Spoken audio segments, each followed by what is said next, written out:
മിസ്കോ here. So chaos control സീരീസിൽ ഞാൻ പറഞ്ഞ കാര്യം എൻ്റെ ലൈഫിൽ കുറച്ച് മാറ്റങ്ങൾ ഞാൻ വരുത്തുന്നുണ്ട് ഫോർ മൈ മോട്ടിവേഷൻ. അതിലൊന്നാണ് ഈ പ്ലാനേഴ്സും ജേർണൽസും ഒക്കെ.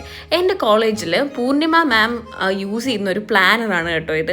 സംഭവം എന്ന് പറഞ്ഞു കഴിഞ്ഞാൽ നമുക്ക് ഇതിൽ വീക്ക്ലി പ്ലാൻസ് ചെയ്യാൻ പറ്റും, അതേപോലെ തന്നെ നമുക്ക് ഡെയിലി പ്ലാൻസ് ഒക്കെ ചെയ്യാൻ പറ്റും. ഇത് ഭയങ്കര ഹെൽപ്ഫുള്ളാണ്. നമ്മൾ ഒരു കാര്യം മറക്കത്തില്ല ആൻഡ് നമുക്ക് ഗോൾസ് അച്ചീവ് ചെയ്യാൻ കുറച്ചുകൂടെ മോട്ടിവേഷൻ കിട്ടും.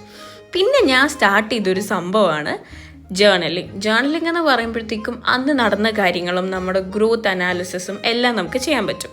ആൻഡ് പിന്നെ ഈ ഒരു ബുക്ക് എന്ന് പറയുന്നത് നമ്മുടെ കണ്ടൻറ് ക്രിയേഷന് വേണ്ടി ഞാൻ ഉണ്ടാക്കിയൊരു ബുക്കാണ്. കുറേ കണ്ടൻറ് ക്രിയേറ്റേഴ്സ് ഐഡിയാസ് വരുമ്പോൾ എഴുതി വെക്കാൻ വേണ്ടി ഒരു ബുക്ക് ഉണ്ടെങ്കിൽ ബെറ്റർ ആയിരിക്കും എന്ന് പറഞ്ഞുകൊണ്ടാണ് ഞാൻ ഇങ്ങനൊരു ബുക്ക് കൂടി സെറ്റ് ചെയ്തത്. എനിവേ, ഇതെല്ലാം എഴുതി എൻ്റെ ലൈഫ് ഒരു ബെറ്റർ പ്ലേസ് ആകണം എന്നാണ് എൻ്റെ ഒരു ആഗ്രഹം. ആയാൽ മതിയായിരുന്നു. Okay, by.